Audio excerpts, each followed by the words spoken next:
$117 billion. Yeah, you heard that right. That is the absolutely staggering amount linked to annual healthcare costs here in the United States simply due to a lack of physical activity. It's also tied to about 10% of premature mortality. Well, when you hear a massive number like that, it instantly creates a huge knowledge gap, right? It makes us wonder, are we actually moving enough? And if we aren't, how do we bridge that gap without feeling completely and utterly overwhelmed? Welcome to this explainer.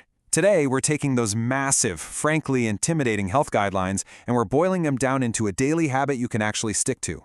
You don't need a fancy gym membership, you don't need hours of free time, and you definitely don't need expensive equipment.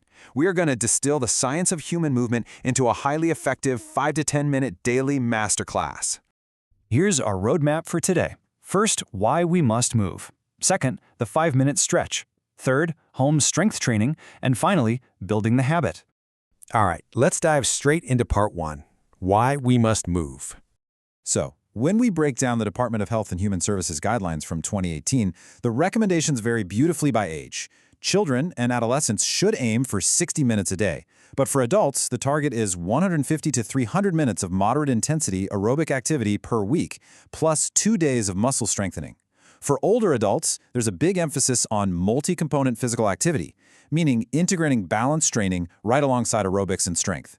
Now, 150 minutes, I know, it sounds totally daunting, but that's really just about 20 minutes a day.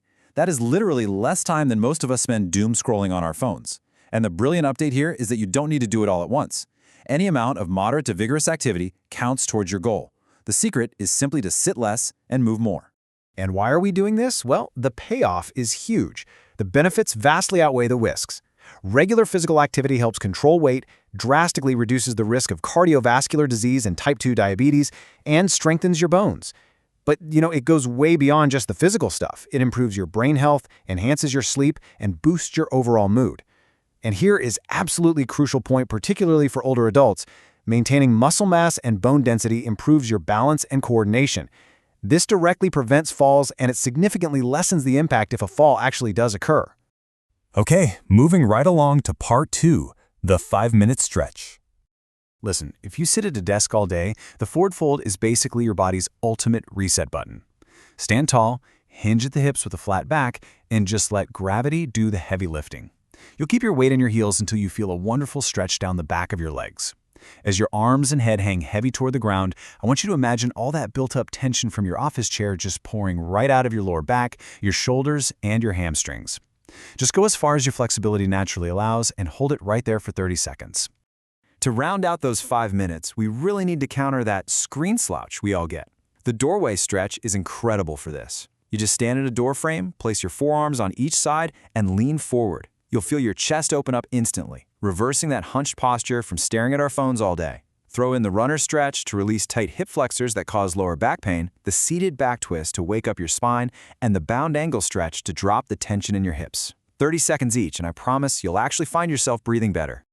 Now here's where it gets really fun. Part 3, home strength training. You don't need heavy iron or a pricey gym membership for this. Gravity is your best workout partner. Let's take the chair squat, for example. Grab a sturdy chair for stability. Brace your core and stand with your feet shoulder-width apart. A quick safety note from the experts here. To protect your joints, especially if you deal with arthritis, make sure you keep your knees safely behind or directly above your toes as you prepare to move. Then you slowly lower down exactly as if you're taking a seat. The magic happens entirely in the control. Keep your heels absolutely glued to the floor, aim for your thighs to be parallel with the ground, and power back up. It's a brilliant way to use your own body weight to build massive functional strength in your lower half. Moving to the upper body, the wall push-up is an absolute game changer. It builds your chest and arm strength without punishing your joints at all. You just stand facing the wall, plant your palms flat at shoulder height, lean in by bending your elbows, and push back out. Honestly, it is that simple. What I love about this is how easy it is to progress. If you want to demystify how to make an exercise harder, actually scratch that, it's really just basic geometry. You're hacking your workout using angles. A wall push-up has a high incline, making it easier because you're lifting less of your own body weight. To bump up the difficulty safely, simply move over to a kitchen bench. Lowering that incline increases the resistance, making those muscles work just a little bit harder. Stair step-ups are also incredibly versatile. Find a step in your home, a garage step, or, hey, even a curb outside works. Just make sure you hold onto a wall or railing for support. Simply step up and down, alternating your lead foot. It's a total powerhouse move for building lower body coordination and power. Okay, now head into your pantry. Because those canned beans and water bottles, yeah, they are officially your new dumbbells. You can use them for bent-over rows, pulling the weights towards your torso to target your back, or do some seated bicep curls. And the best part? If you want to lift heavier as your strength develops over time, just grab a bigger can of soup. You can even keep those soup cans right on your lap for some seated marching. Driving your knee up towards your chest builds up those hip flexors. It might seem like a really subtle movement, but it pays massive dividends when it comes to improving coordination and preventing falls as we age. All right, bringing it home with part 4, building the habit. So we have the tools, but how do we actually make them stick? The wellness experts over at Biogen 1 really hit the nail on the head here. They say, start small. Set achievable goals like 5 to 10 minutes of movement daily. Overcoming that initial mental hurdle is the whole shebang. If you try to jump straight into an hour-long routine on day 1, human nature dictates you're likely going to burn out. But anyone, and I mean anyone, can find 5 minutes. And this perfectly aligns with the official federal safety guidelines, which emphasize the absolute golden rule: start low and go slow. Remember, fitness is not a race. If you are currently inactive, the absolute best way to protect yourself and avoid burnout is to start with those lower intensity activities.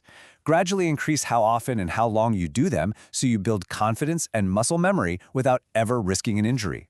We've seen the staggering $117 billion cost of doing nothing, and we've proven that you literally have a gym right inside your own pantry. So, what does this all mean for you? Which 5-minute activity are you going to start today? Maybe a wall push-up while the morning coffee brews? The human body is quite literally designed to move, and unlocking that potential takes just 5 minutes. So, pause this explainer, pick one movement, and just see how your body responds.